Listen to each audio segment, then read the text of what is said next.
แผนกวัฒนธรรมในการท่องเที่ยวแขวงพงศาลีสรุปเวียกงานประจำปี 2025และบางทิศทางแผนการประจำปี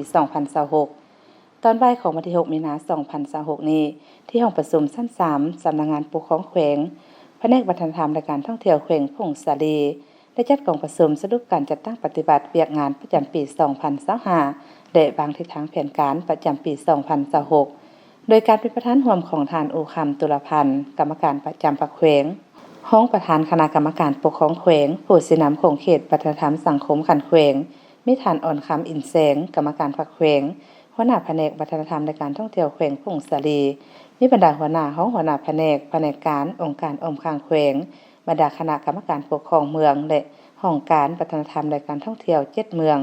ตลอดฮอดพนักงานวิชาการภายในแผนกการเข้าร่วมในกองประชุมผู้เข้าร่วมได้พร้อมกันสรุปตีราคาการจัดตั้งปฏิบัติเวียกงานประจำปี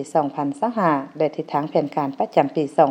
2026ซึ่งระยะผ่านมาแผนกวัฒนธรรมในการท่องเที่ยวแขวงได้สุกอยู่บรรดาห้องการวัฒนธรรมในการท่องเที่ยว7เมือง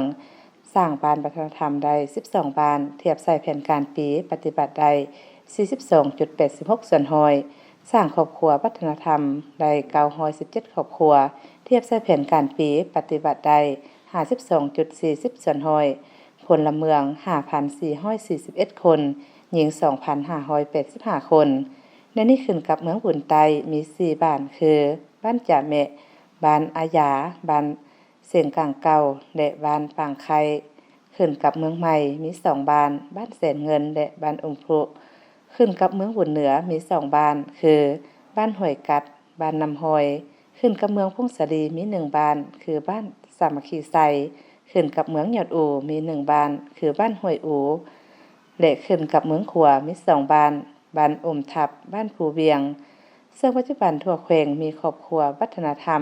ที่รับรองแล้วทั้งหมด 23,232 ครอบครัวรวม 48.93 ส่วนห้อยของจำนวนครอบครัวทั้งหมดในทั่วแขวงบ้านวัฒนธรรมที่ได้ประกาศยั่งยืนเป็นบ้านวัฒนธรรมแล้วทั้งหมด323บ้านรวม 64.21 ส่วนห้อยของจำนวนบ้านทั้งหมดในทั่วแขวงมีพลเมืองทั้งหมด 18,150 คนหญิง 55,963 คนและสมทบกับโครงการวัฒนธรรมและการท่องเที่ยวเมืองลงเก็บกรรมข้อมูลสถิติบัตรพระพุทธรูปและพระสงฆ์สามเณรรวมทั้งหมดได้108วัดมีพระพุทธรูปจำนวน 2,645 องค์มีพระสงฆ์สามเณร295 องค์เก็บกรรมสถิติผลิตภัณฑ์วัฒนธรรมใน7เมืองทั่วแขวงทั้งหมด100ห้านและสามารถดึงดูดนักท่องเที่ยวภายในและต่างประเทศเข้ามาเที่ยวอยู่แขวงพงศาลีจำนวน 164,605 เทื่อคนเทียบใส่แผนการปีปฏิบัติได้ 111.55 ส่วนห้อยสามารถสร้างรายรับทั้งกงทางอ้อมจากนักท่องเที่ยวเฉลี่ย 18,969,230 ดอลลาร์สหรัฐการขยายผู้ประกอบการโรงแรมเพิ่มขึ้น4แห่งเรือนพักเพิ่มขึ้น10แห่งร้านอาหารเพิ่มขึ้น13ร้านการจัดตั้งปฏิบัติขาดหมาย4ตัว4บัตร SDG ของเวียกงานวัฒนธรรมและการท่องเที่ยวแม้นได้สุ่มใส่จัดตั้งปฏิบัติในการประกอบส่วนการพัฒนาเศรษฐกิจสังคมของแขวงอย่างต่อเนื่องบรรดาคาดหมายบรรดุ1คาดหมายและบ่บรรดุ3คาดหมายคือการก่อสร้างครอบครัววัฒนธรรมสร้างครอบครัววัฒนธรรมใหม่ปฏิบัติได้917ครอบครัวเทียบใส่แผนการปีปฏิบัติได้ 52.40 ส่วนห้อยบ่บรรดุแผนการปี 2025ที่บางใบแม่น 1,750 ครอบครัวคาดหมายก่อสร้างบ้านวัฒนธรรมสร้างบ้านวัฒนธรรมใหม่ได้12บ้านเทียบใส่แผนการปีปฏิบัติได้ 42.86 ส่วนห้อยบ่บรรดุคาดหมายแผนการปี 2025ที่บางใบแม่น28บ้านคาดหมายปรับปรุงและขยายแหล่งท่องเที่ยวปฏิบัติได้1แห่งเทียบใส่แผนการปีเท่ากับ50ส่วนห้อยบ่บรรดุแผนการปี 2025ที่บางใบแม่น2แห่งคาดหมายดึงดูดนักท่องเที่ยวเข้ามาเที่ยวภายในแขวงได้ 164,605 เทื่อคนเทียบใส่แผนการปีปฏิบัติได้ 105.15 ส่วนห้อยบรรดุเกินแผนการปี 2025ที่บางใบแม่น 147,558 เทื่อคนจากนั้นผู้เข้าร่วมได้ประกอบความคิดความเห็นอย่างกงไปกงมาโอกาสที่ท่านโอคำตุลพันธ์กรรมการประจำพรรคแขวงของประธานคณะกรรมการปกครองแขวง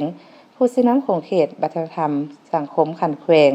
ได้มีความเห็นโอ้ลมซึ่งบางตอนท่านได้กล่าวว่าให้คณะแผนกหัวหน้าของหัวหน้าแขนงสืบต่อเพิ่มทวีความสามัคคีถือเอาเวียกงานศึกษาอบรมการเมืองนำพาแนวคิดเป็นกกและนำพาเคลื่อนไหวตามแนวทางนโยบายของพรรคและกฎหมายของรัฐให้เป็นปกติเป็นแบบอย่างน้ำหนาในทุกด้านเป็นต้นแมน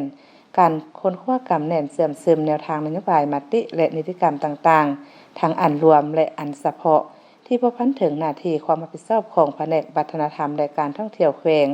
เป็นแบบอย่างในการเคารพและปฏิบัติหลักการนำพาปรับปรุงแบบแผนนำพาแบบแผนวิธีเฮ็ดเวียกภายในคณะให้เข้าสู่ลวงลึกและเพิ่มทวีการชี้นำด้วยแบบแผนวิธีนำพาและแบบแผนวิธีเฮ็ดเวียกที่ถูกต้องของคณะแผนกพนักงานรัฐกรในการปฏิบัติหน้าที่วิชาเฉพาะตามพระบทบาท10หน้าที่ของแผนกวัฒนธรรมและการท่องเที่ยวแขวงในแต่ละระยะ